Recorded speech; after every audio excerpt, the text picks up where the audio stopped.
All right, preparing the live stream.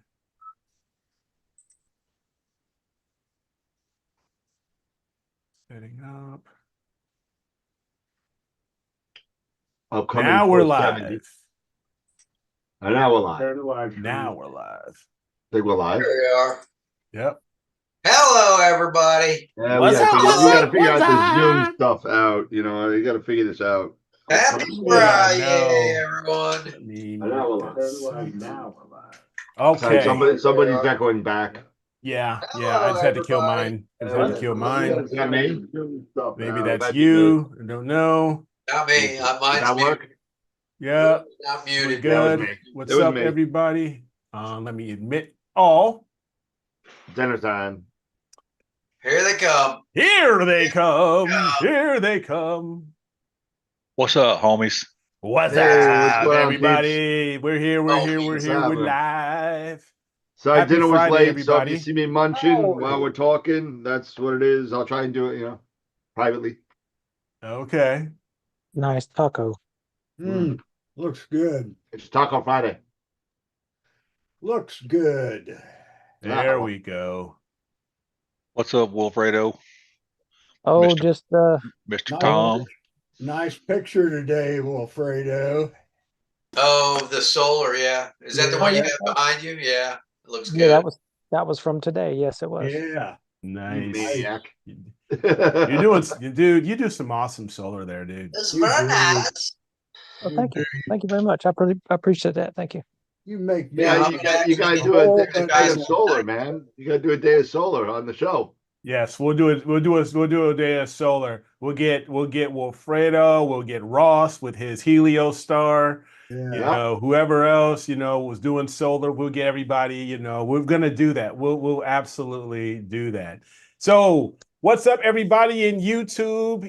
We're here, AstroWorld TV. We are live on a Friday, October 3rd. Happy Friday. Happy Friday. Dinner? It's Taco Friday for Dan and everything like that.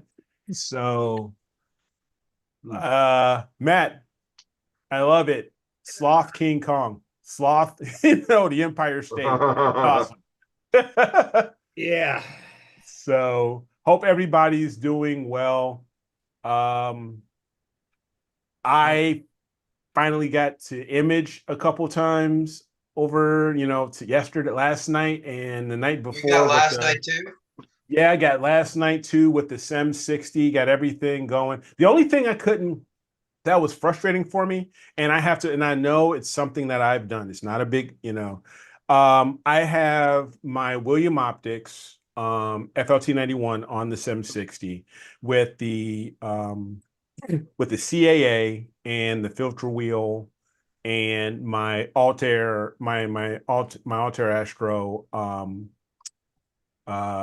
which one is the 585? 585. Yeah, the little one. So I got it all set up, and I go into Nina and I go to my target sharpless to 171. And I want to do a particular angle. So I say 145 degrees. Do that. And I press, and then I do the slew and rotate and all that stuff. Right. And that sucker just keeps rolling. It just wouldn't stop. I'm just like, what in the world is going on here? I don't understand. So I kill it, and then I go to Nina. I check where the camera position is, and it, degrees is like 288 or something not, it's not 145 degrees.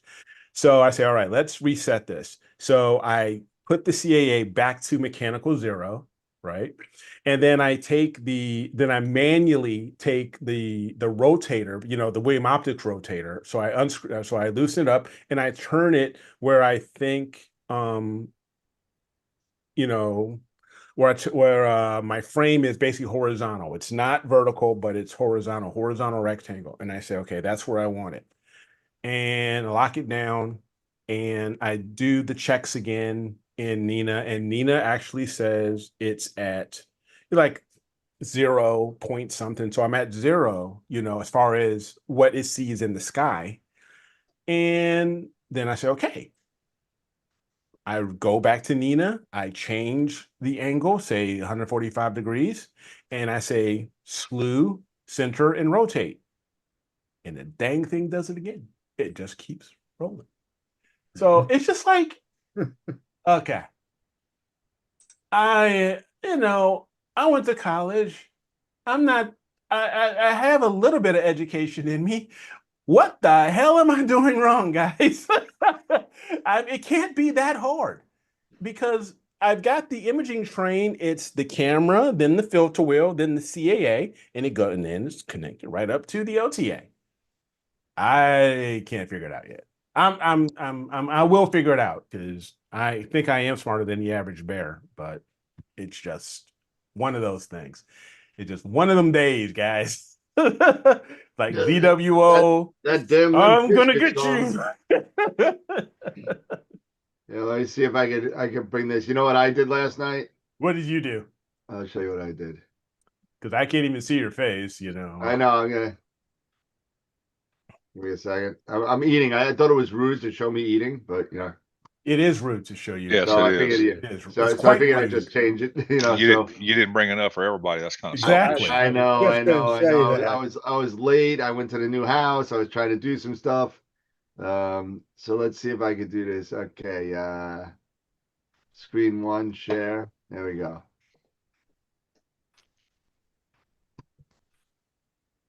Can you see that? Yeah. Yeah. Oh, nice. Oh, yeah. That's one 30-second shot. Nice.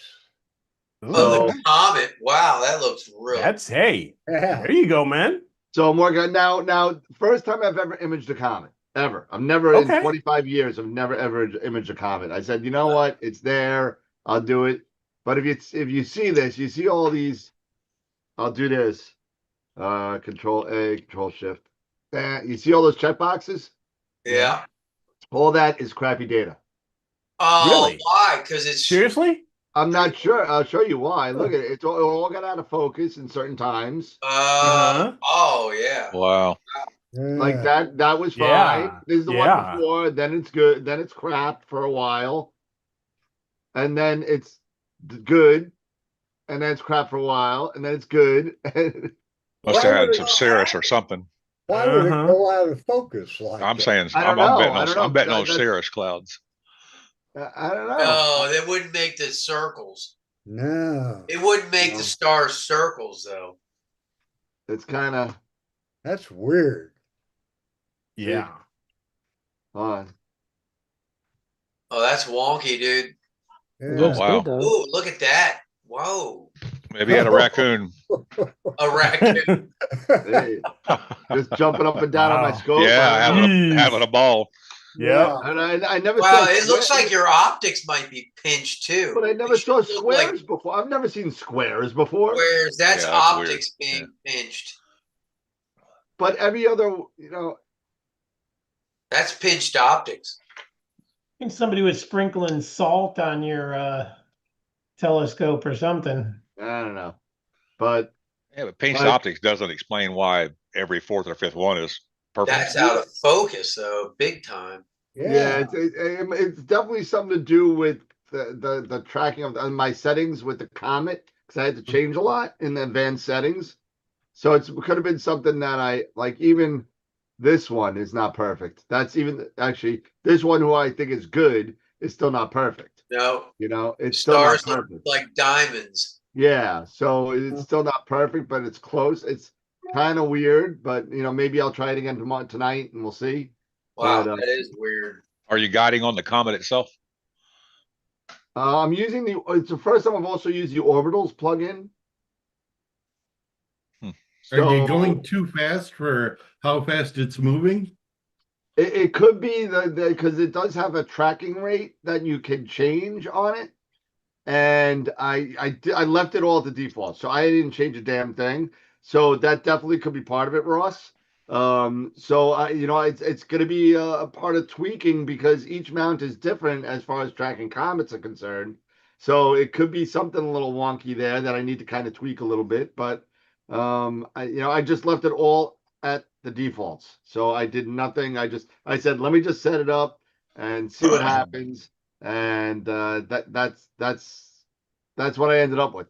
So we'll see. We'll see how that works out in the future. But I'm sure that there's another comic coming around also. This one only has in Texas, I only am able to get to it at about 3 in the morning to start. So I only get from like 3:40 to like whatever 6:40. When it starts to get to be towards astronomical dawn. Yeah. And so that being said, I'm not up to kind of tweak it. To be honest with you, I got to work. So I just kind of let it run. So well, it's gonna take a while for me to tweak that. So because it's if it was up a little bit earlier, then I could kind of play around with it. But 3 o'clock. It'll be an evening comment in a couple 3 weeks. Yeah. So I'll give it a little bit. So we'll see what happens. And I think it's like the closest is The past 18th. us is like not till the 12th. No, I thought it was 18th or the Yeah, I'm 20th. thinking the 18th or something like that. Oh, I thought it was like the 12th. No, Okay, I so thought you it may was. be right. Might be the 18th. Could have sworn it was the 18th, but No, Yeah, you me too. still got plenty of time. yeah, but I gotta wait the days for it to kind of get closer to a time when I'm awake. You got to remember that even when I started off, it's late for me because an astronomical dusk. Hey, Dr. Greg. Hi, Greg. Hey, Greg.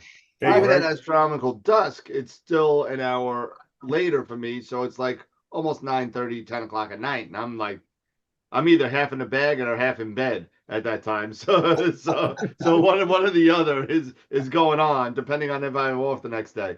So that's that.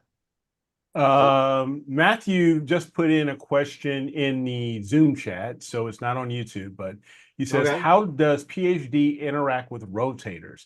I'm getting ready to use PhD 2 for the first time with an IRF 90 rotator that seems to lose its mind sometimes, and I'm just not sure it's going to confuse PhD 2 at some point. If PhD 2 is using multi-star, will it be smart enough to detect a translation as a rotation and not an actual translation? No, it Are you will. using an It will, ONG? but the thing is, are you rotating throughout the night? You shouldn't be. Yeah, you shouldn't be. Yeah. So once you slew and rotate to an image, that's it. You shouldn't rotate or shouldn't be doing anything. correct. Okay, So- he's saying he's derotating because he has an alt-as mount. So That's what it is. yeah. Then that no. So I think in PhD 2, it asked you if you have a rotator, and you enter the information for the rotator in there. Mhm. But I mean, I would think PhD 2, it's going to find stars that you want, and regardless of when it rotates or not. Well, the issue is okay. So it rotates now. I never did. I never used a derotator on an alt-as mount. Yeah, I never have. Yeah. I never have. Now, if you are using if you're using Nina, there should be a thing in Nina or in PhD settings where it says to pause guiding while slewing or rotating. Correct. So once it's done rotating, it's not going to take a picture while it's not going to rotate while you're taking a picture. Correct. That would just screw things up, right? So it's going to rotate. It's going to go through the sequence. It's going to rotate or derotate rather, and It'll pause your guiding and then pick up once it's done. So Mhm. that's the way it should work. Feel free to. Yeah, you got to tell PhD you have a rotator. Yeah, so Bob's saying that in the YouTube chat. Yeah. So yeah, so there is a tick box that says you have a rotator.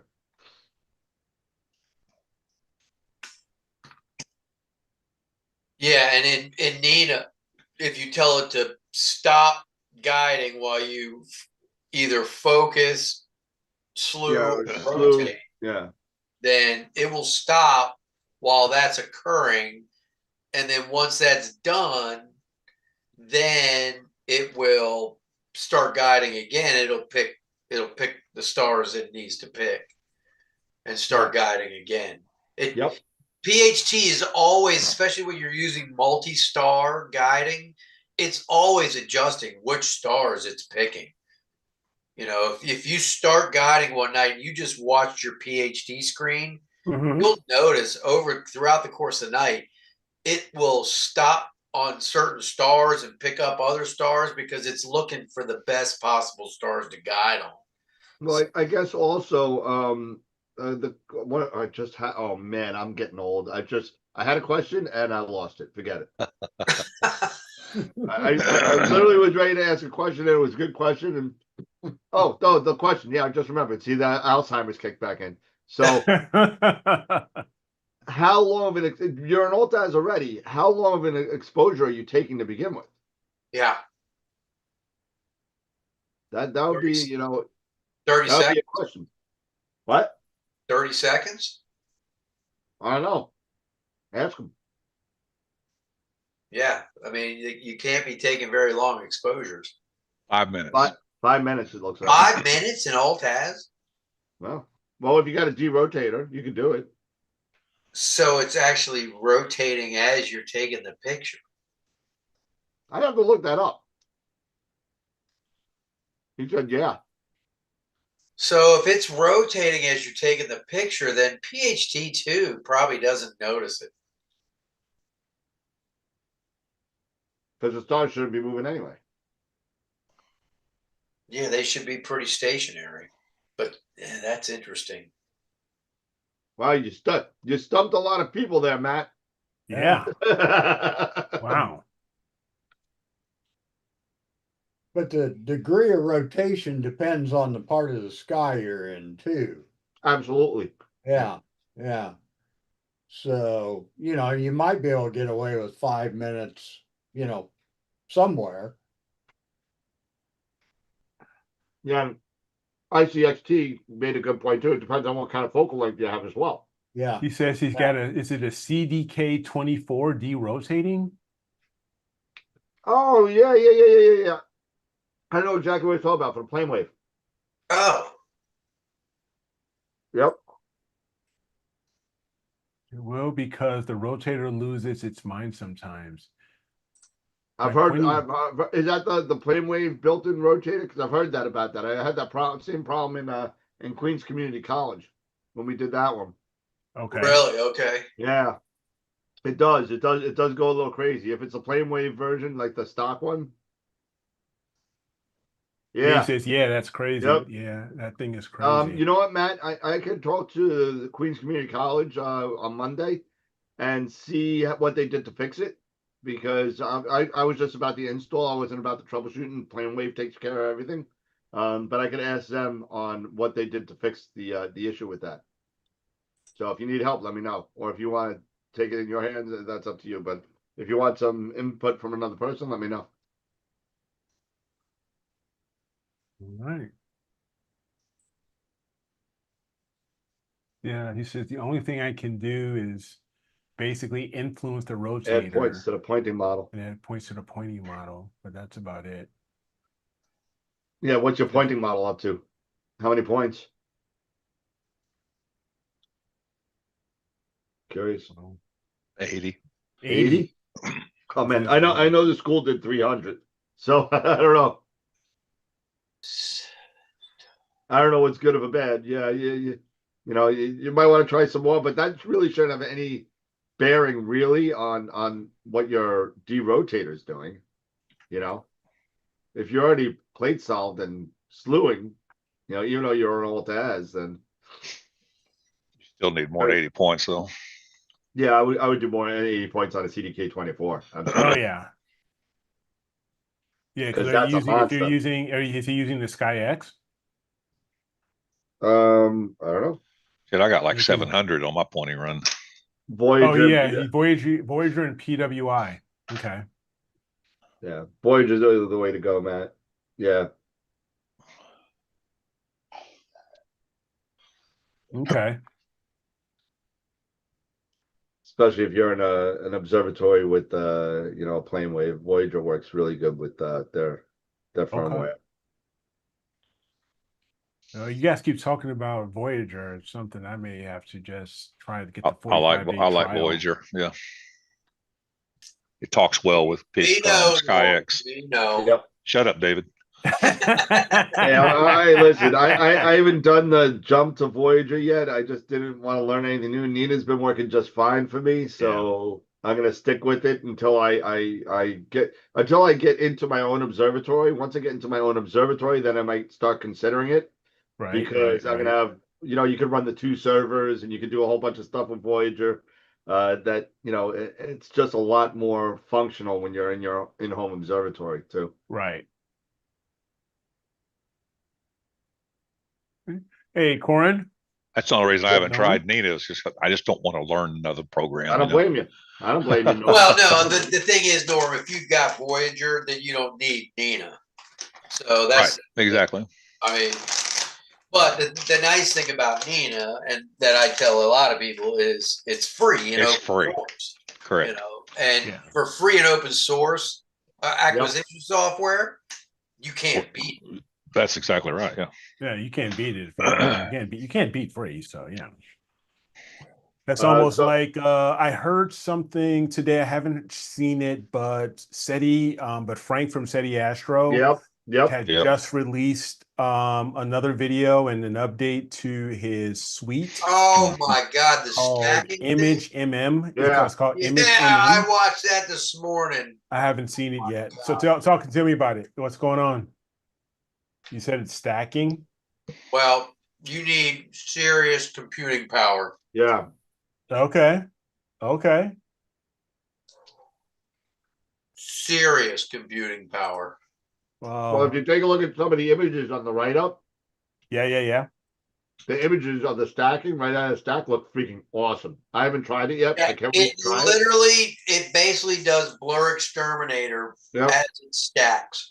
And it does it on each individual image before it stacks them. Wow. Yeah. That's pretty wild. Wow. Now, is that in that deluxe version of his? Or No, it's in his pro version. Just in the pro version. Yeah. Okay. Yeah. But it's very, very, very, very hardware taxing. It's very resource intensive, huh? Yeah. You need to have a good GPU, and you need to download and put all the proper GPU software so that it uses the GPU to do it and not the CPU, because it'll fry your CPU. Yeah. Or have an M1 or better chip. Okay. Yeah. Okay. You need something that's going to be super, super fast. Yeah. Okay. Okay. And have lots of cores.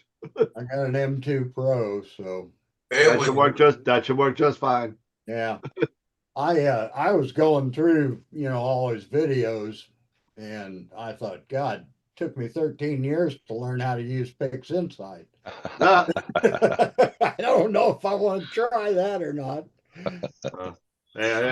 He's got some amazing tools, though, that are so unbelievable. Yeah. Yep. I agree.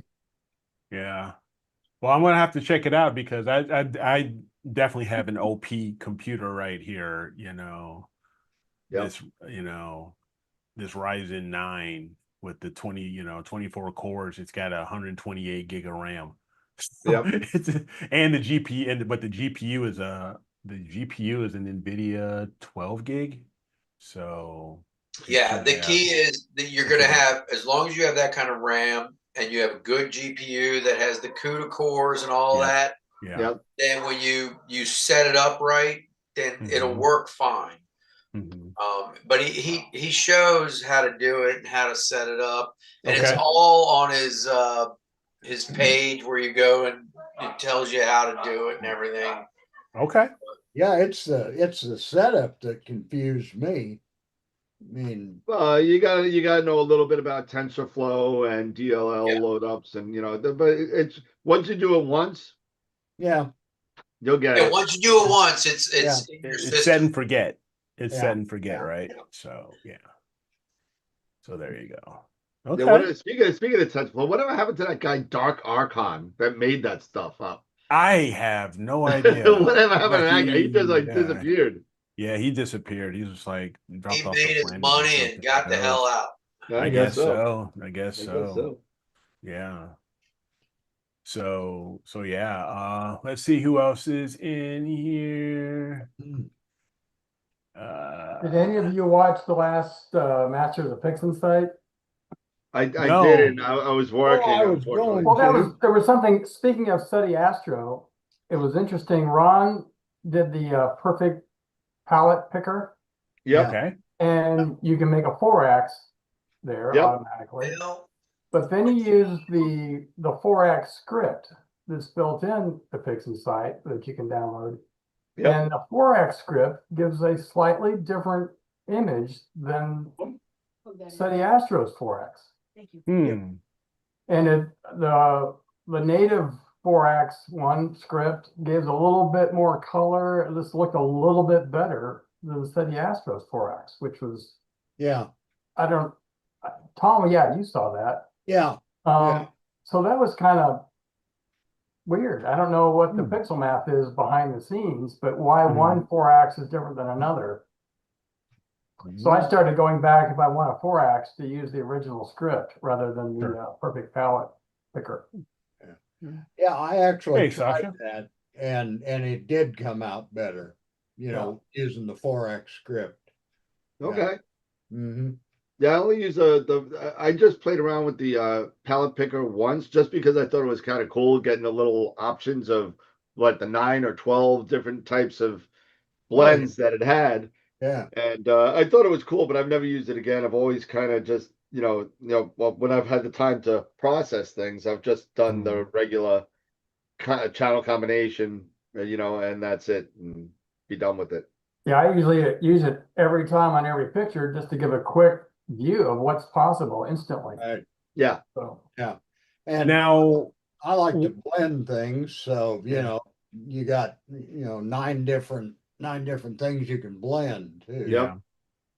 Now, one thing I did catch, I just recently, I've been playing some catch up on some of Frank's videos. I just recently watched the one where he was, I think we even talked about this maybe a little bit earlier.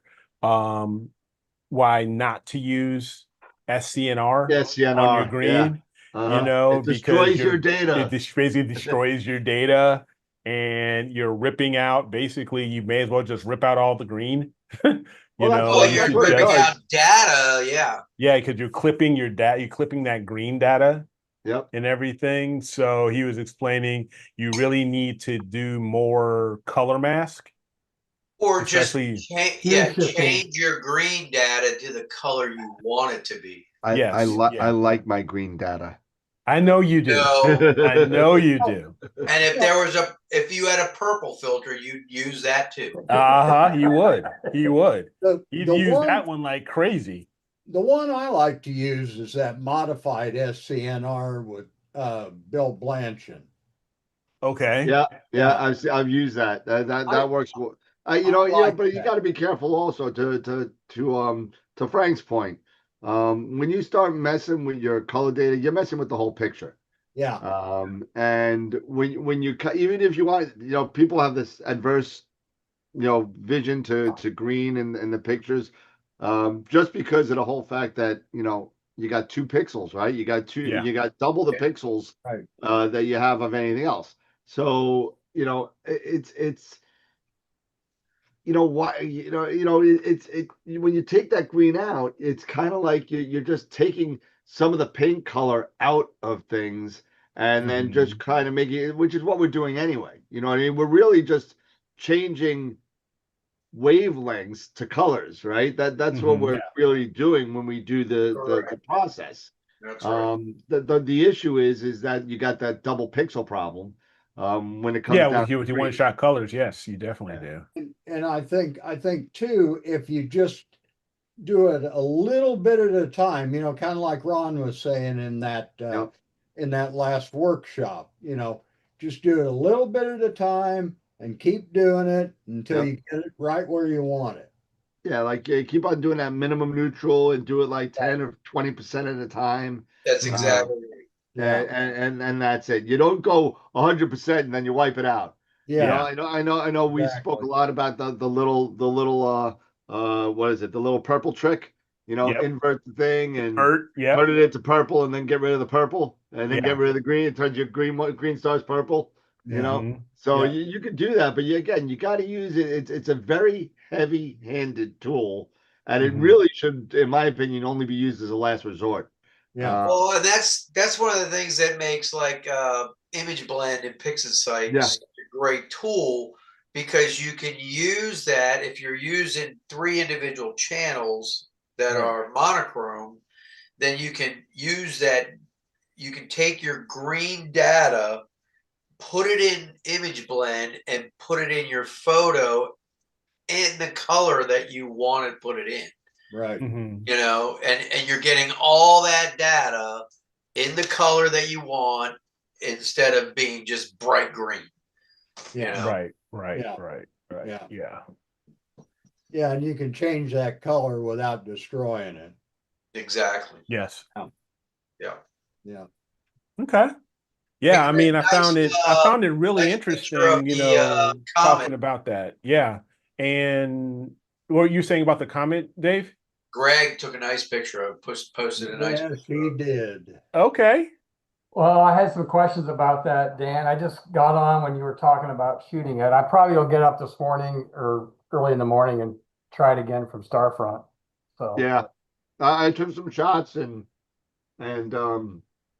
some of them really came out really shitty. I mean, like the focus was out and my stars were square and it was weird. I don't know. They were literally square.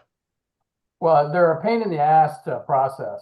So I guess my question was if you're using the orbitals and it's sort of tracking on the comet, which means your stars are going to be blurred a little bit. Right. When you do comet alignment in PixInsight, Uh-huh. now usually that's expecting the comet to move at a certain rate. So you mark the first image, you mark the last one, and it puts the comet center in all your frames. So you got Mhm. 20 frames of the comet. If you're doing the orbitals and you're tracking in the comet, your comet's not going to be moving much, if any, supposedly. So I guess you have to go through every image and mark the center of your comet, I would think, unless it's moving I would consistently. think you're right. Yeah. Because otherwise, if it's not moving exactly the same, it's not even moving. It's supposed to be tracking it. So you have to actually go through and mark each comet head in that comet alignment. And then you won't have any stars because you're gonna have to shoot your stars separately and track on the stars. Otherwise, you will have no round stars to put in your Yeah, background. because the stars will be aligned. They'll be all streaked, right? Yeah, they're going to be smeared. Yeah. You won't have any round stars. So you have to actually shoot a few frames of just with tracking on the stars. Gotcha. The other thing I found, using that, it's gonna center the comet in the middle of your frame, Mhm. which is not what you want. You want it off to the side so you get a big long tail in your picture. So after I get it centered, then I go to telescope control and I manually frame after, just take a picture and keep framing it and move the scope to get it framed up so that the comet's on one end of the picture so you can see more of the tail. And then in your sequence, you've got to make sure you're not recentering on the comet because you do all that work to get it off to the side and it'll immediately put it back in the center. Yeah, I think I did that last night actually. And you've got to turn off slew and center. Otherwise, it'll just keep putting it back in the center of your picture. Little tricks I learned anyway, the hard way. So how long of exposures were you taking on it? I was playing between 30 seconds and 2 minutes. Yeah. Oh, wow. Okay. Yeah, I I was figured if doing it's- 45s last night. And it really depends on the comet. Some comets are moving quickly and you have to take short exposures.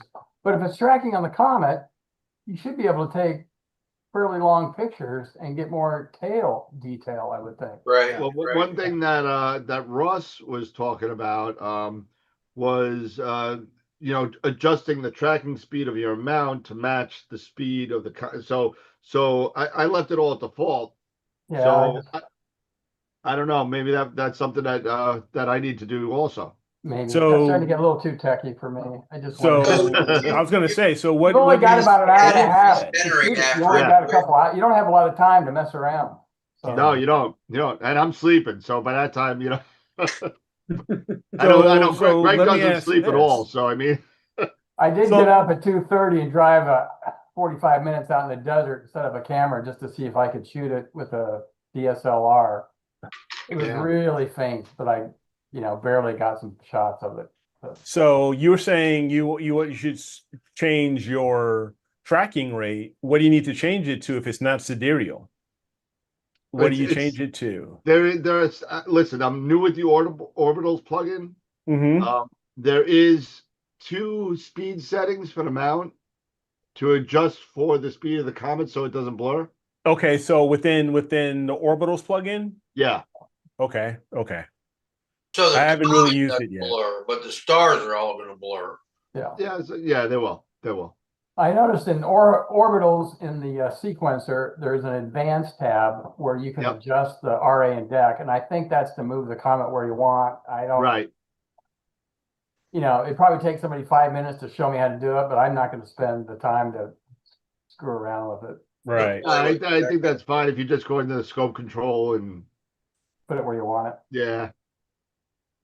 Matthew was saying I'd slew a couple days ahead of the comet, then stack up a good RGB of the star background to cut and paste the comet on There top you go. of I was it thinking about later. that actually. Yeah. So okay, that's definitely one way to do it. I don't know. I always liked the background stars streaking because it shows motion. Mm-hmm. I've always liked that. When this come from someone who's never imaged a comet before. Yeah. But the images that I've seen, I've always liked where the comet was perfectly in focus and the stars are streaked along the background because it shows that it's actually moving. In comparison with the background Yeah. stars. I think that's But Yeah. those Yeah, streaks but I've seen some so really hard to amazing get out. comet photos that have a galaxy in the background or like a cluster or something like that just makes it so cool. Oh yeah. well, yeah. Something's going on soon. It's close to something. What is it? Oh shoot! I don't know what you guys use, but I always use the Sky Live website. Yeah. Because it shows the star map. You can track hour by hour. You can see what it's approaching day by day. If there's a galaxy coming in or a planet, you can plan ahead. Yep. Okay. Interesting. Oh my goodness. That was a good empanada. I liked it. It was chorizo and potatoes and cheese. All right. You say Little chorizo, spicy. it's chorizo. Yeah. Where? The hell's wrong with you? Chorizo. I speak El Salvadorian. That's what they call it. Acetaminophen. Tomato, tomato. Let's see. So let's see. Search. I'm trying to. Yeah. So one thing I did do with my imaging that I've done for the past couple of days, I finally went ahead and I set up the PEC recording on the S6Ep70. Yeah. I did some I basically went to maybe like Altair and I just went unguided and just started recording. I think I did at least 4 because the crazy thing with the S6Ep70 is that it doesn't, unlike the newer mounts like the S770 and others, the worm cycle, it does a countdown of just 5 minutes, and then you got to keep doing it. You have to do it I had to do it 4 or 5 times. Huh? You have to start it over. Yeah, I just started the recording over and over. I just kept letting it do it, doing a recording, and then I started, doing the playback.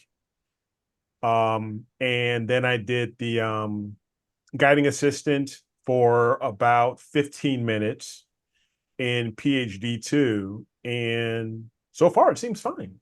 I mean, the RMS it seems pretty low. The stars are pretty low, are nice and round. So and that's all that matters. So, I'm Yeah. getting into doing all the pec training and stuff like that. So now when I get the Mighty Mount back, I'll have to Redo all that I again. have to redo all that too, because I had to redo it here on this M60, and now I'm gonna have to do it there, and yeah, so we were making progress on the Mighty Mount. Things are starting to move around, starting to get some things going, things are happening. I actually had to contact Vic at Stellar View to give me a hand, because the when I bought it, because I bought it for, the Neve special and everything like that. And when I sent it in to Software Bisque, they were telling me that it was pre-owned because they had drop shipped it. They drop shipped 2 Mighty Mounts to the same person by a mistake, back in 2022 or something like that. And the person who received 2 mounts, he sent it back to Stellar View, and Stellar View was holding on and just held on to it for like God knows how long until. And that's the one you got? Yeah. So how can they say that's pre-owned, even though Exactly. Because basically Software Bisque made the mistake of sending 2 mounts to the customer instead of just one, and sending one to Stellar View direct, so they could resell it. So Vic's getting involved right now. So thank you to Vic and from Stellar View. So he's helping out, and they're gonna figure it all out. They're gonna square everything away. they better figure it out. So they will. I'm sure Vic and Steven over there at Software, Steve Bisque and stuff like that. I'm sure they'll all figure it out and get it squared away. So, but at least we're making some headway. So that's all that matters. So yeah. So that's the latest on the Mighty Mount, adventure. But hey, I'm using the M60 now, and I'm imaging. So that's it. That's all that matters for right now.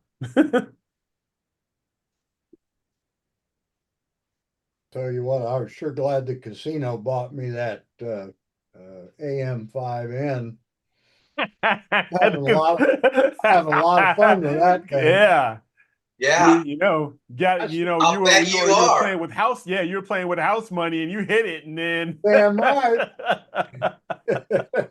You said, "I'm cashing out, and I'm buying myself a new mount." Royal flush. That means yes. Royal flush means new mount. New mount. That's right, baby. Exactly. So I was just looking at. It looks like Comet Lemon on the 16th is going to be right by M94. Okay. So with a wider field of a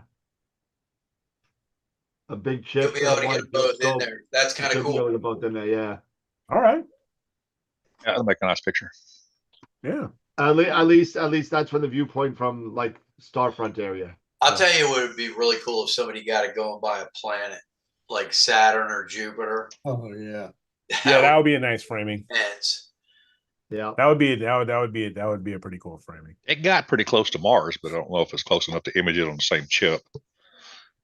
Yeah. Well, and the thing is, you're talking about a wide view, and Mars, you need a massive focal. Yeah.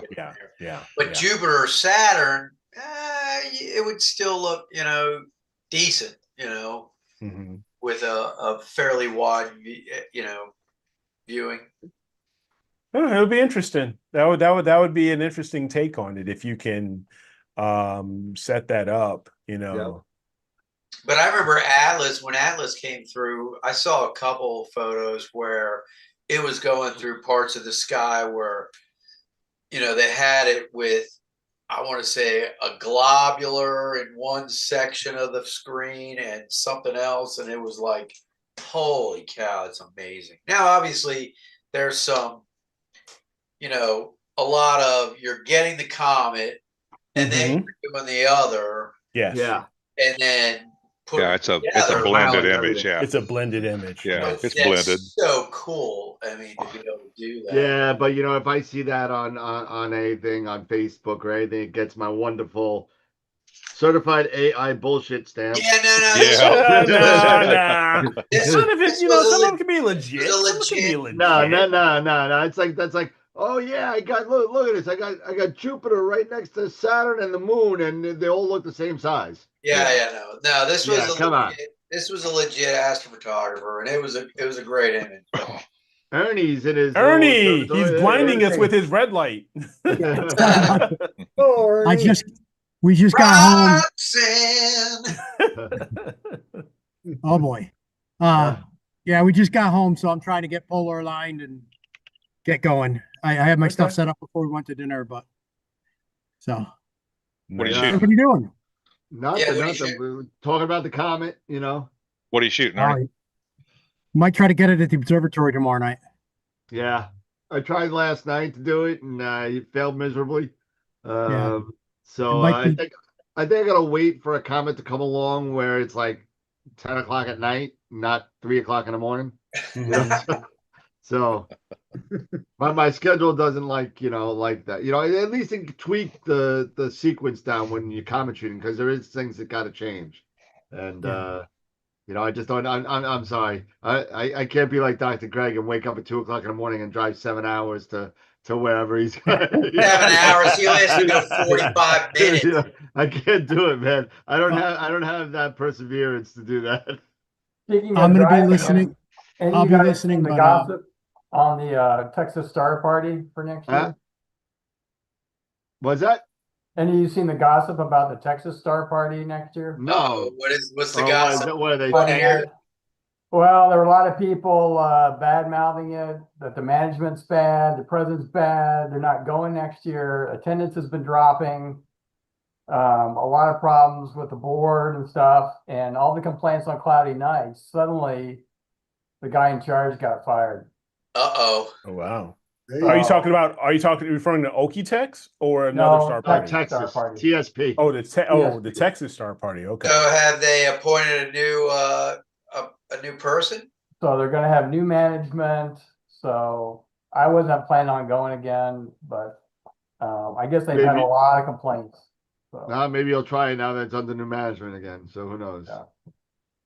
Yeah. Next year, I'm hoping maybe I'll get I'll get a travel mount. And I want to have a chance to go here to Deer Lake. Yeah, that's And close. go Yeah, to it's the beautiful, Peach man. and go to the Peach Star Party. You know, the Georgia Star Party at Deer Lake.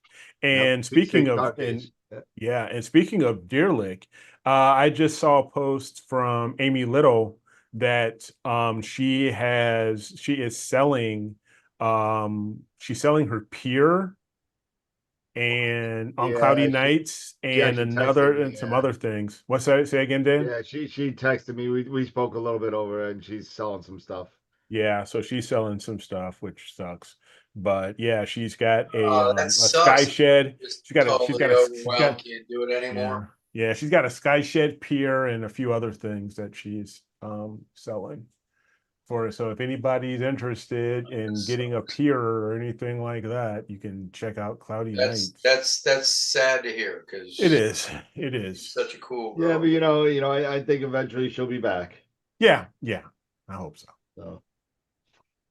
So yeah. Let's see Ernie! here. By your command. LC saying you guys ought to think about the Bryce Canyon Star Party next year. Yeah. Oh, go to Utah? Yeah. Okay. Yeah, that's some dark skies out there. Boy. Yeah. Bryce Canyon I used to work for the Park Service. Bryce Canyon has some hella star parties and stuff. Yeah, They really do. Nebraska Star Party's really good too, up in Valentine, Nebraska. Really good. Okay. They're all good. They're all good in their own right, you know. It's yeah. Anything when you're on board, what are you showing me? What is this? I live in He does- Oklahoma and I've never been to Okie-Tex. Really? There it is. There it is. Yeah.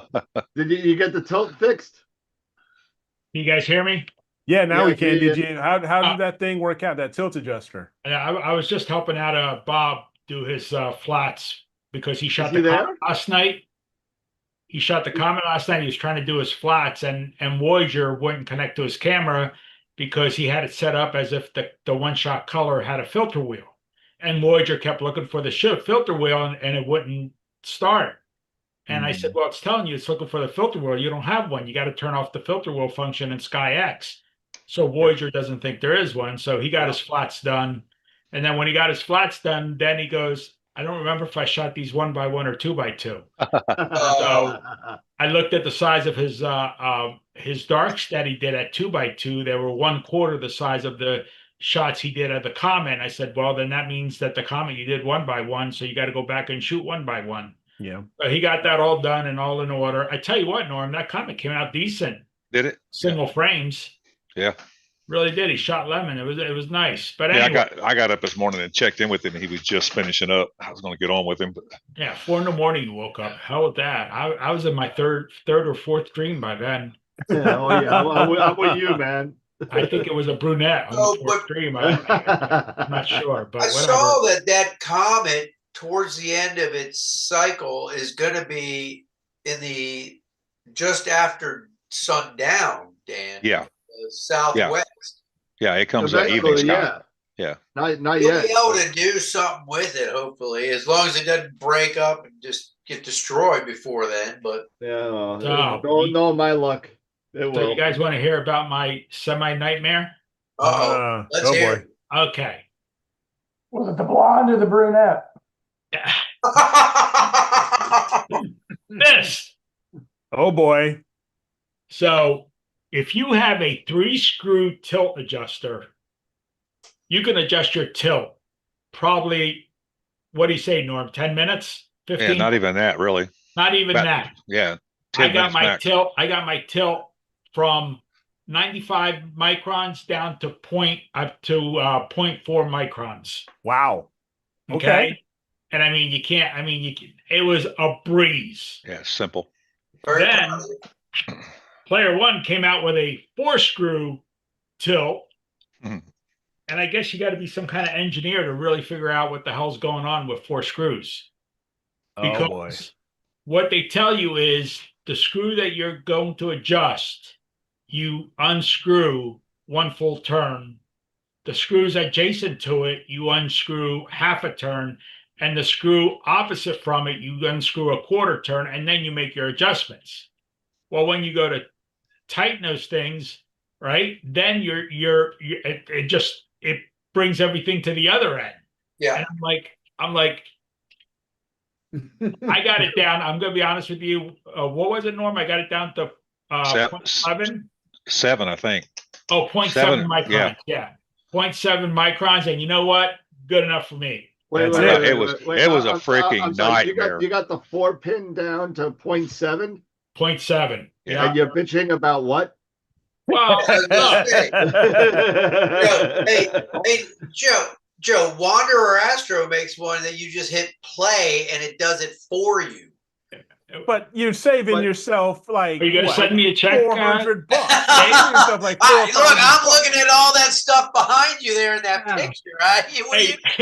Hey, Dave, just imagine 400. Let's see, 1, 2, 3, 4, 5, 6 cameras times 800 and some odd dollars. Yeah, 900. No way. No thanks. No thanks. So you could use the selling point of the other tilt. The tilt one that he was showing is that you can use it on all your cameras, and it doesn't have to be stuck on that one camera. It's not stuck on that one camera. Yeah. Like I'm saying to you, if it's a 3-screw tilt adjuster, and I don't even know, I never got an answer from player one why they went to a 4-screw, right? Well, but you get 4 corners on the camera. That's but so a lot of every camera has 4 corners, right? Okay, so why not just stick with the 3-screw? The 3-screw was a breeze. I was like, it was so easy. Yeah, this is easy, right? I messed with it one time and it frustrated the hell out of me. I was like, Well, if with this tilt adjuster, it would be a breeze on a three screw. Trust me. Yep. It'd be a breeze. Really, it literally was 10 minutes or so. Where do you get your numbers from? How do you know? You said you got it down to 0.7. Where do you get those numbers from? The software that comes with it. It's giving you a readout of what your adjustments are making. And what's the who makes it?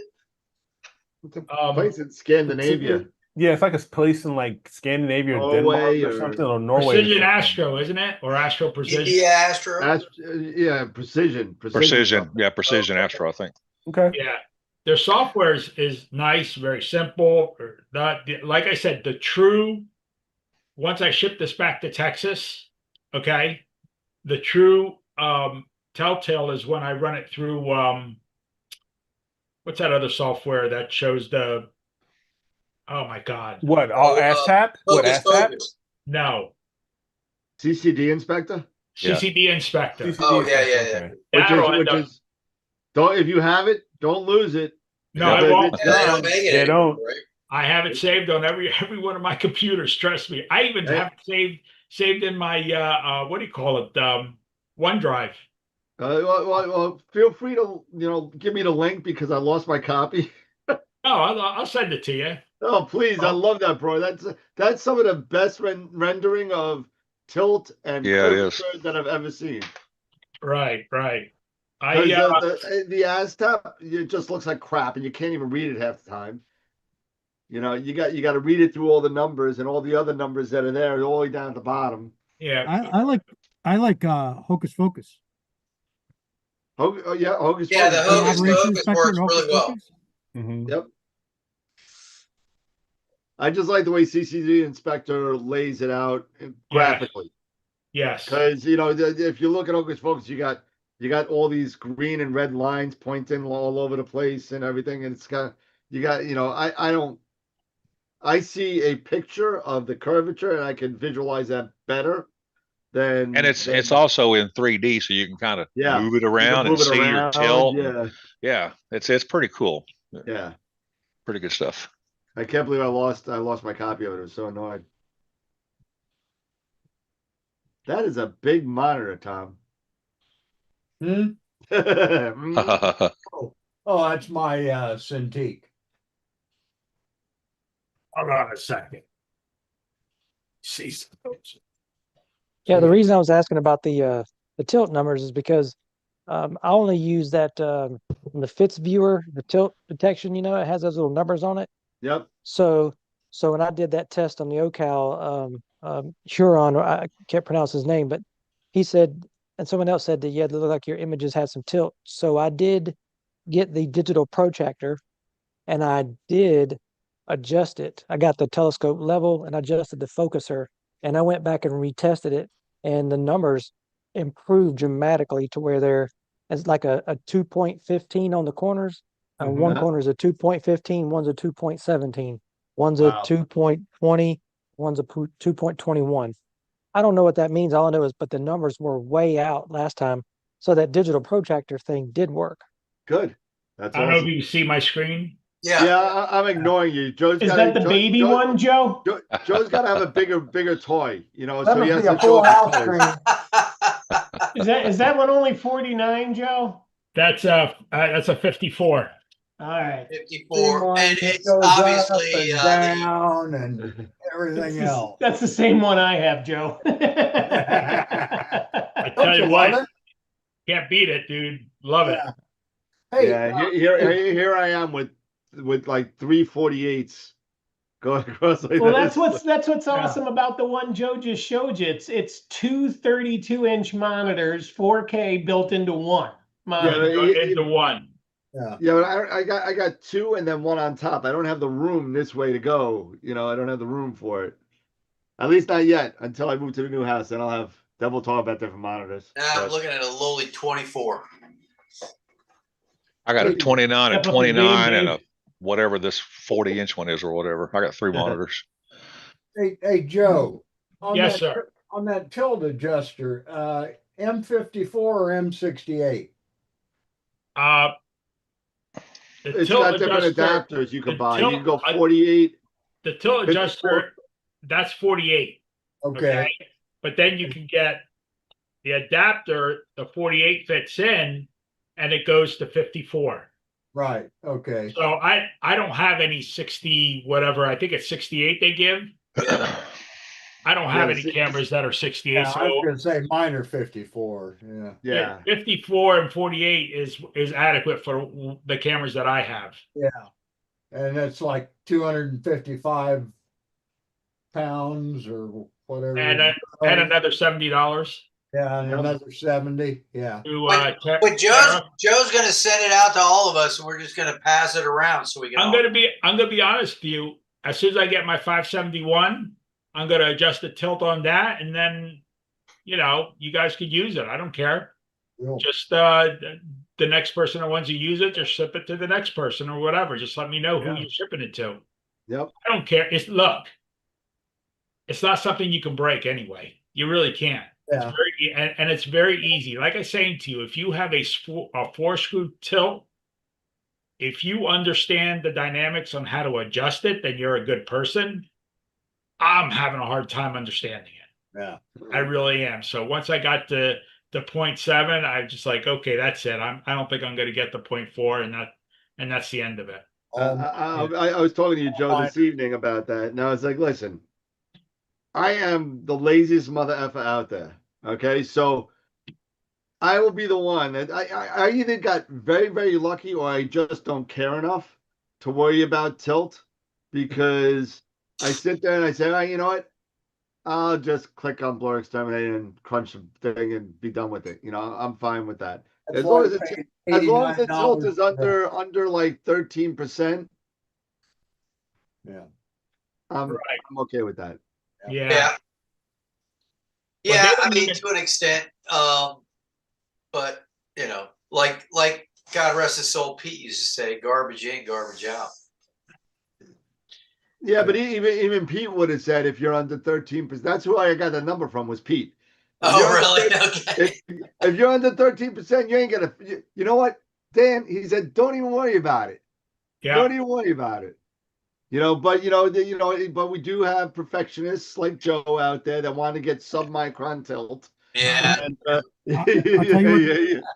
I tell you what, the best imager in our club told me.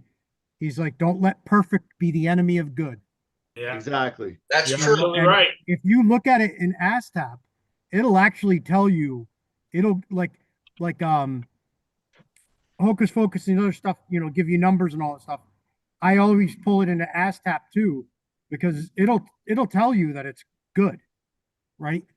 And it's good enough. Yep. Yeah, it'll give you a little picture of the square. That's good advice. What program is that? ASTAP. ASTAP. It's free. Yeah, ASTAP's great. ASTAP. ASTP. It's by Astronomy. ASTAP. That's what we all plate solve with for the most part. Yep. ASTAP I've been using for I don't even know how many years. I've been using it since I started. Yep. Yeah. Yeah, you got to download.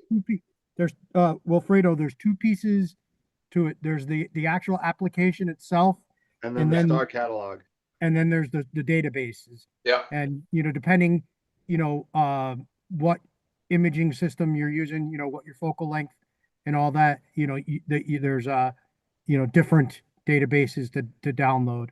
Correct. I just get the very extra large database and just if you got the memory, get it all. Yep. Get the G50 or 8 G50, I think it is. That's the newest one, I think. G50.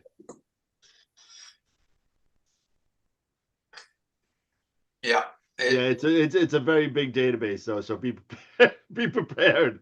Well, it's big, but I mean, in all senses, I mean, it's it is what it is. But when you're going to plate solve and it only takes 2 seconds and bam, you're on target. Yeah. Whatever, it's worth it.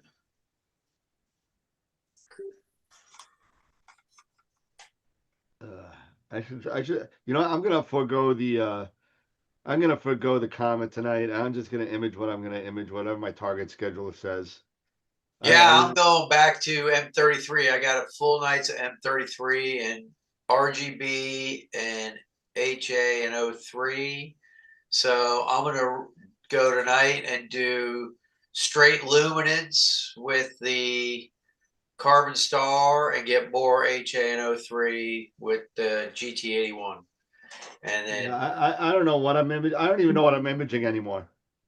I just press play and I let the target scheduler figure it out with the moon avoidance and all that kind of stuff. I just let it figure it out. I the could, moon avoidance thing for me, I just, it's not a full moon. It's low in the sky for me, so I'm just rolling it. yeah, no, I usually let it do its thing. But I mean, if I'll even let it do the moon avoidance thing. It's not a problem. But so I'll get an hour on one object because it chases the moon. So it's like an hour on one object, and then I'll get bits and pieces of 5 different objects tonight. You know what I mean? I find it hard to do that kind of thing because it's just hard for me to. I like to do a project, finish a project, and get it done. Then move to the next target. Just let it do its thing, and eventually it gets done. And then I got 5 projects that are done. And if I had clear skies under a Bortle one, and clear skies every night, Right? Yeah. No. In New not York, 6 nights a week, then no. Let me tell you something. I would not be if I was set up, go down, whatever, like you do, kind of. I would never be using the target schedule. Not one bit. I'd be doing the same thing. I would be doing. I would be doing my narrowband part, and then I would do my broadband part, and then I'd be, have the project done. I would never, ever use target schedule if I was setting up every night and tearing down or I'm not tearing down, but it's just even if I'm home, especially in New York, and you're in the same situation in Washington, where the skies, you're lucky if you get 120 clear skies in a year. Texas, you're getting a lot more than that. I won't say, what the number is because I don't know it, but it's a lot more than that. I mean, I've got more data over the past 4 months than I've gotten in the past 4 years in New York. So, I mean, there's something to be said about that. So, yeah, and that's what I'm saying is if I knew I could do imaging every night, almost every night, at least, then that makes sense to do it like that. But for me, I don't know if I'm going to get another clear project, and now I'm going to finish that project. So I'm in the process of downloading that M8 data of yours. you should have told me 685 about it. files. I would have calibrated it for you. That's all right. I got the calibration. I just finished the calibration of M80, M81, 82. I just those look good. Yeah, I just finished the calibration on those. I got the masters. Those are going to be going up soon. So you don't have to download the whole. I'm doing it this week. I should be getting a lot done because I'm in vacation. So I just literally I do the calibration and then I go out, and then I come back and it's done. So. Well, I just wanted to see if this thing will calibrate 685 frames. Oh, come on! Of course it will. You should try my SH2114, the Flying Dragon. Oh yeah, I have over 1,000 frames. I saw. Yeah, I have over 1,000 frames across all 7 because I did stuff for the color stars and everything. I did HAO3 S2, even S2 on the Flying Dragon. I did it. Did S2 even show up? Was there? It shows up. It shows up. Yeah, there was stuff there. Okay, it's a little bit in the middle, and it's there. Did you get the O3 on the tip of the wings? I don't know. I haven't seen that yet because it's kind of it's dim. So I'm hoping it shows up. We'll see. Once you stack it, if it shows up, that'd be cool. Yeah. Because I want to combine some of that with a bunch of my data. Hey, Dan, I just sent that to you. What'd you send me? CCD inspector. Oh, thank you. Appreciate it. Oh, look at that. Oh, I got thank you. I'm sure if you go on your computer, you can get it through Facebook. Yeah, I'll get it on that. Yeah, you got it on Messenger. Yeah, so I'll grab it on the computer. You know, I just started messing with the connector. Where's plugin. Bryce? Where's Bryce Canyon? That's Utah. yeah. I've also been playing with the connector plugin. Has anyone tried the connector plugin in Nina? Yeah, I use it all the time. Yep. And I did a couple of mistakes with it, and I started what did I do? There was a couple of things you could toggle on off in there. Let me see. I use it at the end after my end of sequence where it warms the camera, parks the scope, closes the thing. Yep. At the very end, outside that box, I hit disconnect all equipment. Yep. It's And pretty it cool. disconnects everything. So everything's shut down and off when I wake up in the morning. And Yep. all I got to do is turn the computers off and cover the scopes. Yep. All right, we've got about a little Hey, bit what's under. up, Francisco?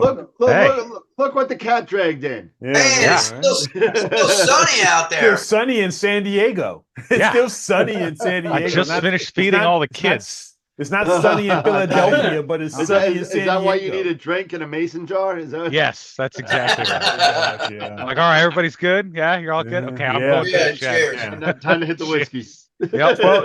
12 minutes before ending of Image of the Week. So don't Ooh. forget, if you have not voted for Image of the Week, you have 12 minutes. Do it. Do it. I already did it. No. I already did it. I don't need to do it. Look at that novice. Letting you guys look at everybody start going, storming all over and getting all over to Look at that novice. AstroWorldWeb.com. AstroWorldWeb.com/IOTW. Everybody's just heading over there now. Let's see. So tonight, Shame on you all. what's on the list in the target schedule? What 18 images are we going to take tonight? Yeah. Oh. So let's see. So we're going to start off with a little bit more of M8. So you may want to wait, Tom. Ah. So a little bit more M8 for looks like 2 hours. And then we're going to shift over to the Wizard for about 2 hours.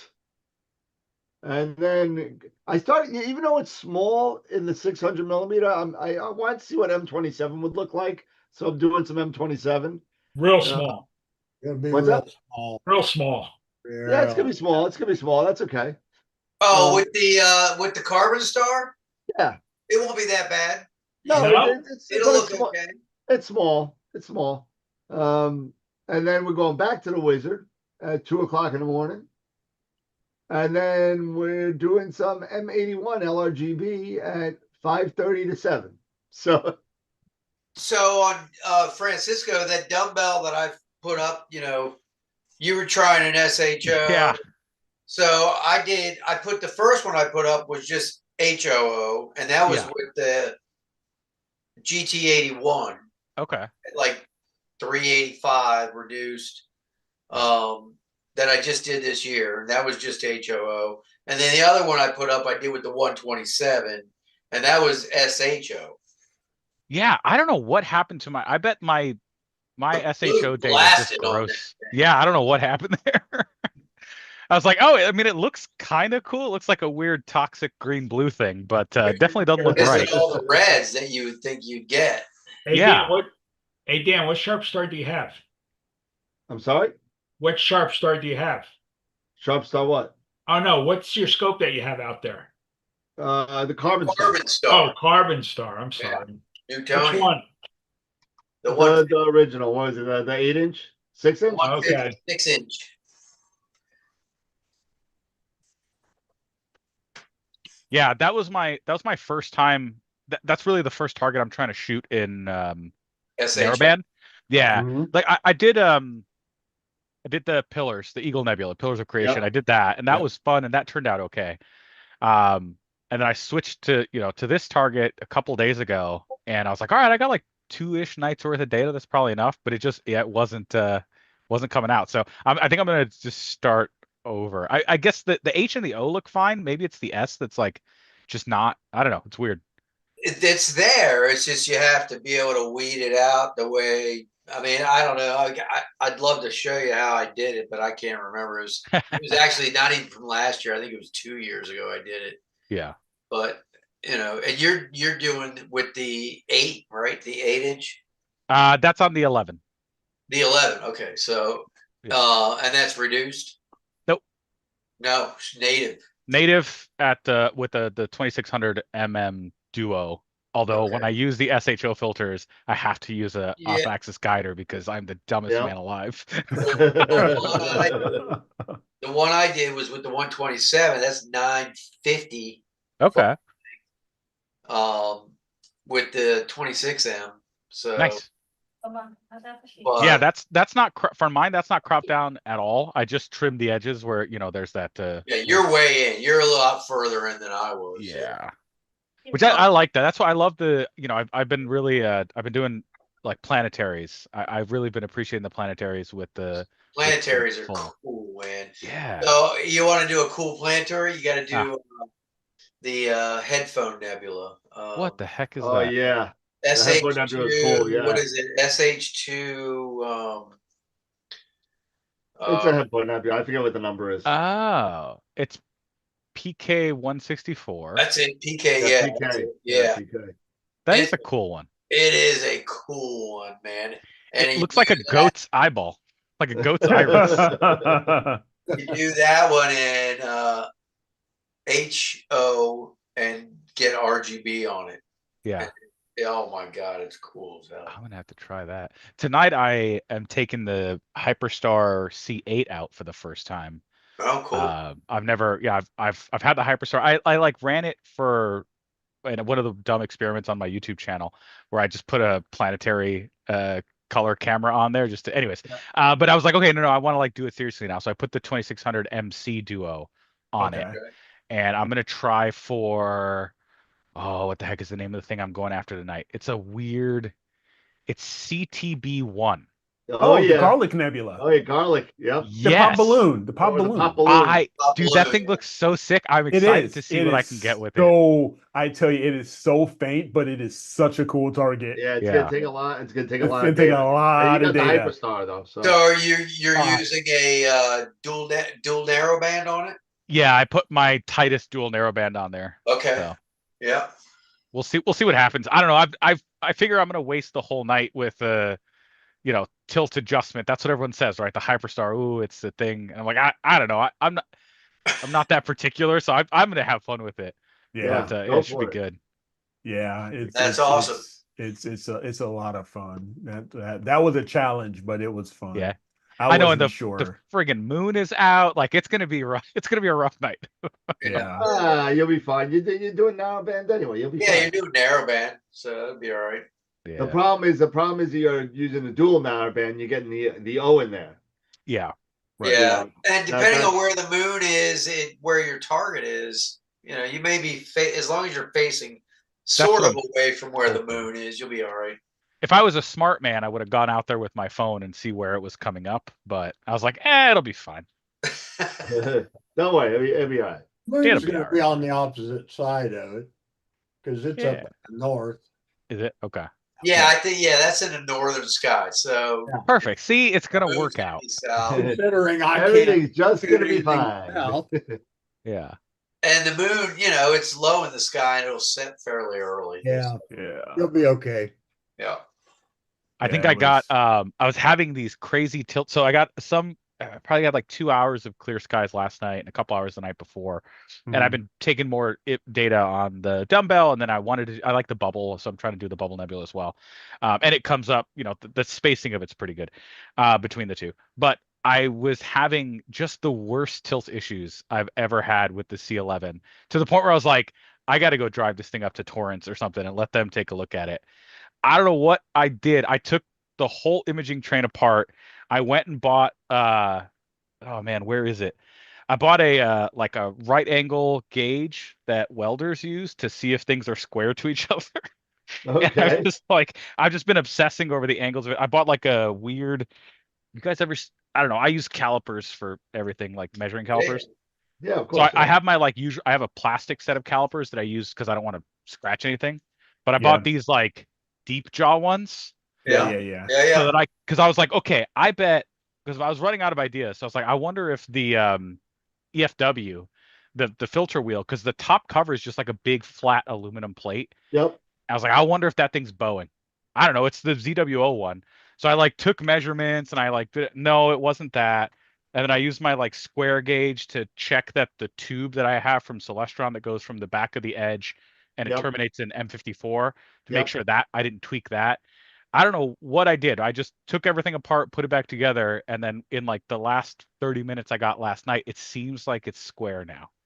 I You didn't know, change a it could dang it could Hey thing. have been Joe, hey something. Joe, It could what have do been you got? something. What do you got for what did you get? You know, you should go. You know, Francisco, you should you should chat with Joe here because Yeah, where did you Joe. get that from? The Netherlands or something, or from Precise Scandinavia or something? Astro. Where? Yeah, Outer Mongolia.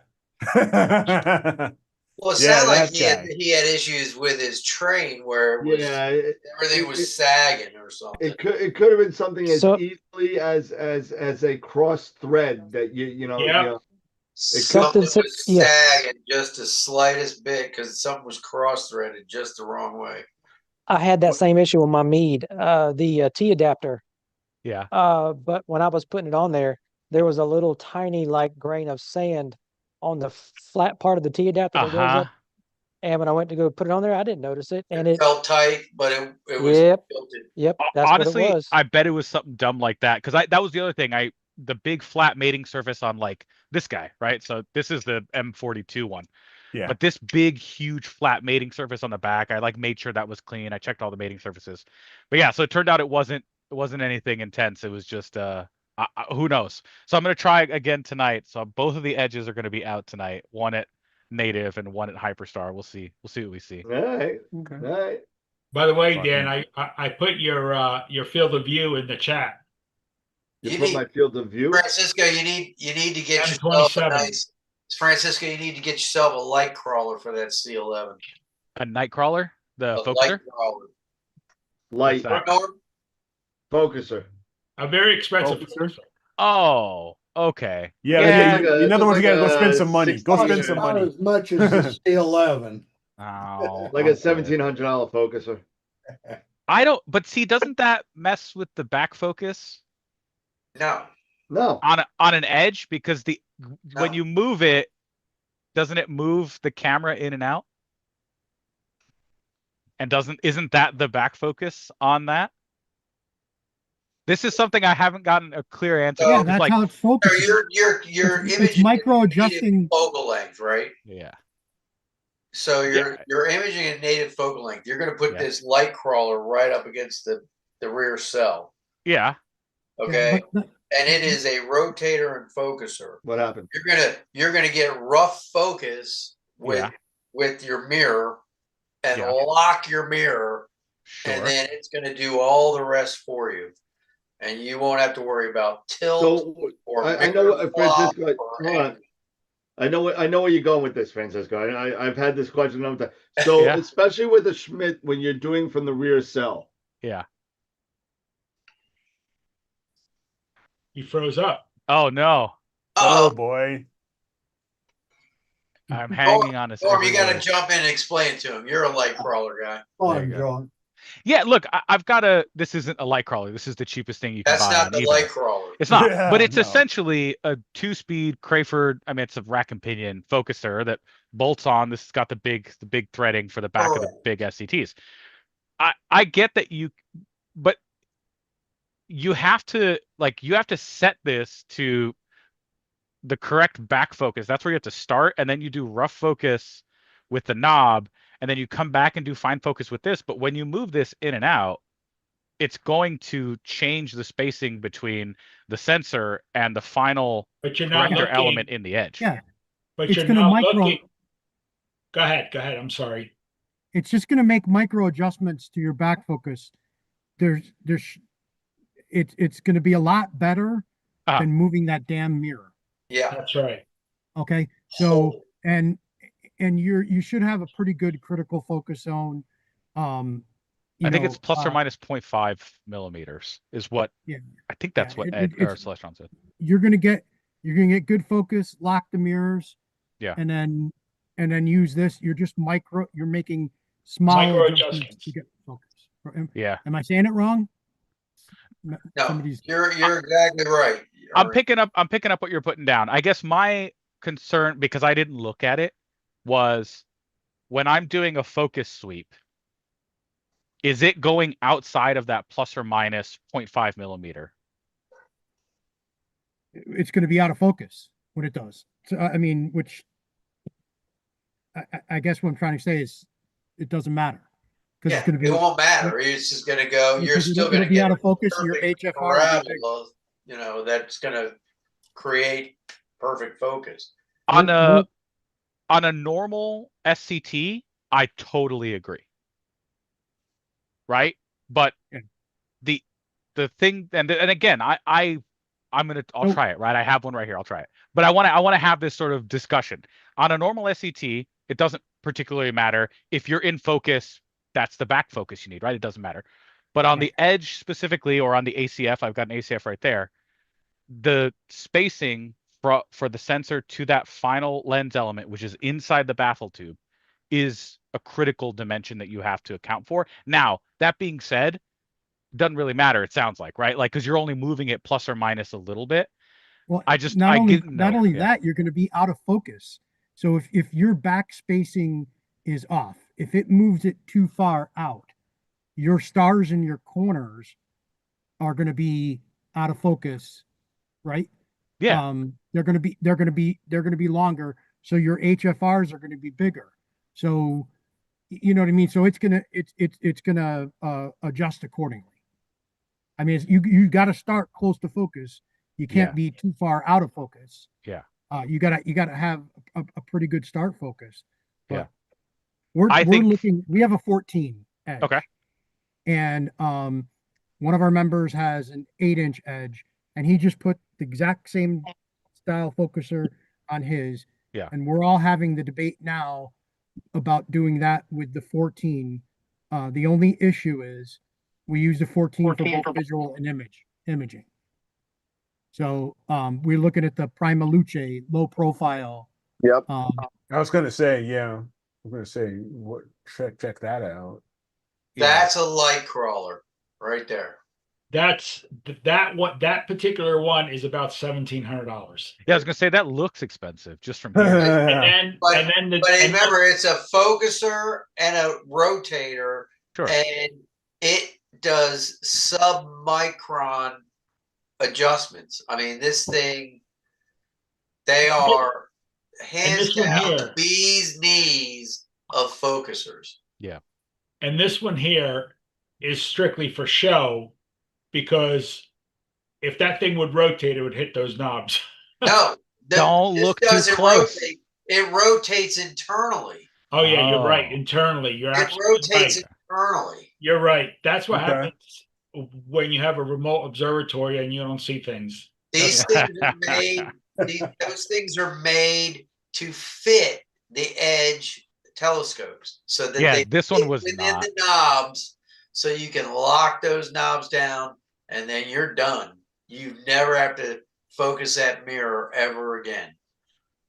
Well, I'm gonna have to go to the casino again. Right? You got to Let's get find another royal let's rob a flush there, bank. Tom. There you go.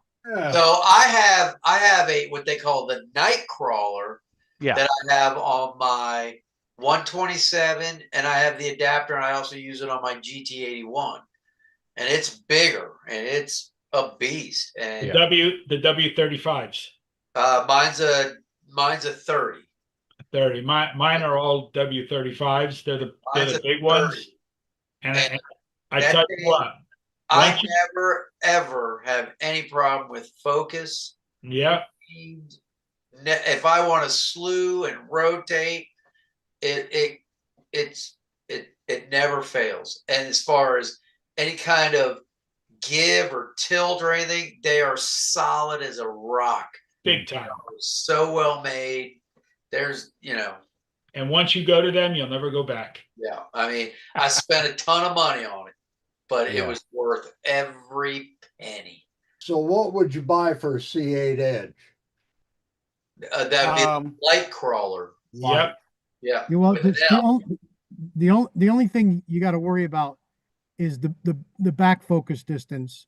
So if you're using, a filter wheel and an OAG and all that kind of stuff, you need to do your measurements carefully. That's why the Prima Luce product is attractive to us Yes. because it only Yeah, takes with up the 32 Arco. millimeters of back focus. Exactly. Because that's what I have. I have the 2-inch LP with the Edge 8. Now I put it They on the also have a 11 right 3.5 now. inch. They also have Yeah. a 3.5 inch. You have, yeah, and I've got the 2-inch. Or 3-inch. Yeah, and then if you want the rotator, you can match it with the Arco 2-inch. And yeah, I mean, when you go to Neef and stuff like that, who was it? Not Tom. Who's the other? Charles. Charles? Charles Darrow. Yeah, Charles Darrow. He always brings his Edge 8, and sets it up.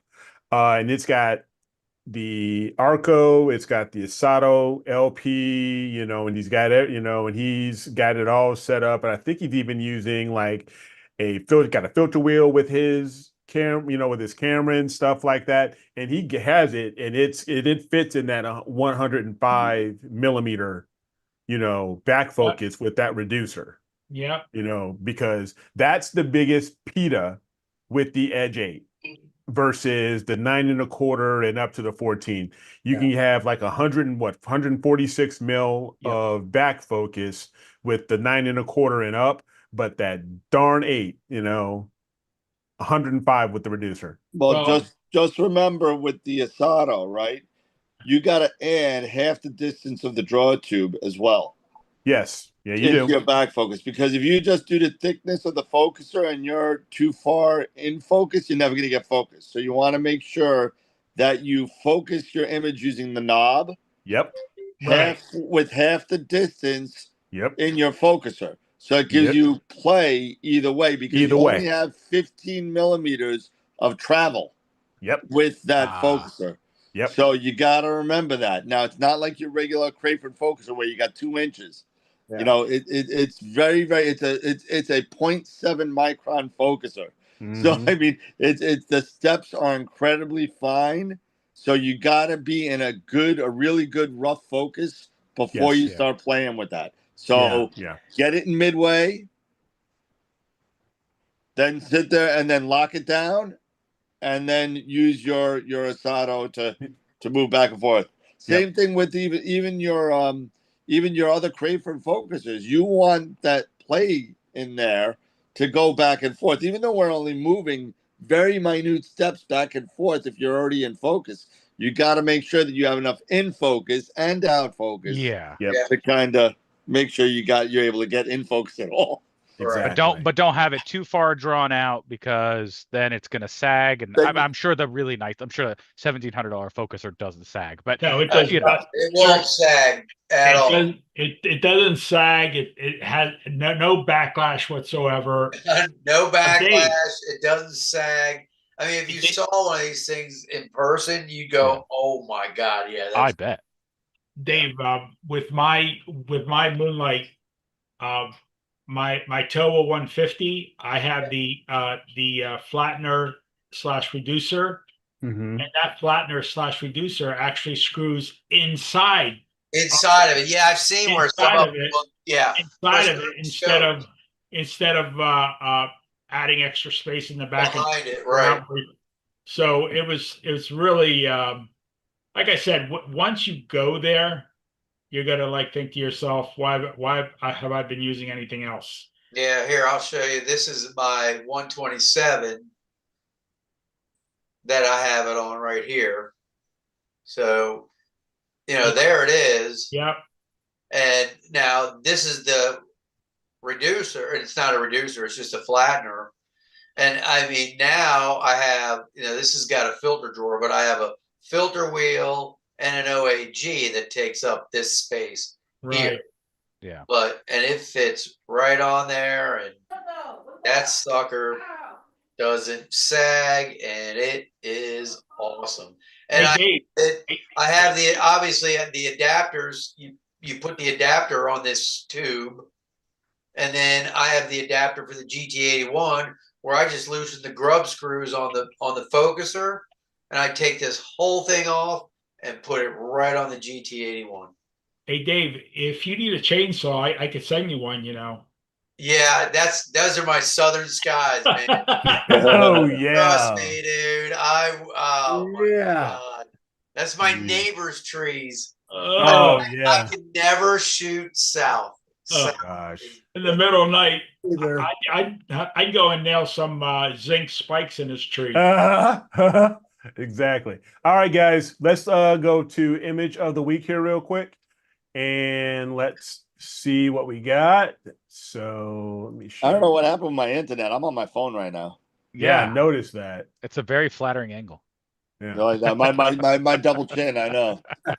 So My They double shut chin. you down for the My new place, nose. Dan. What's that? They shut you down for the new place. I don't know what the hell's going on. Maybe they, let's see. Can I get maybe. back in? Can I get back in? Maybe. Hey, Go out and Yeah. climb one of those poles out there. I There ain't we go. climbing nothing. He ain't climbing shite.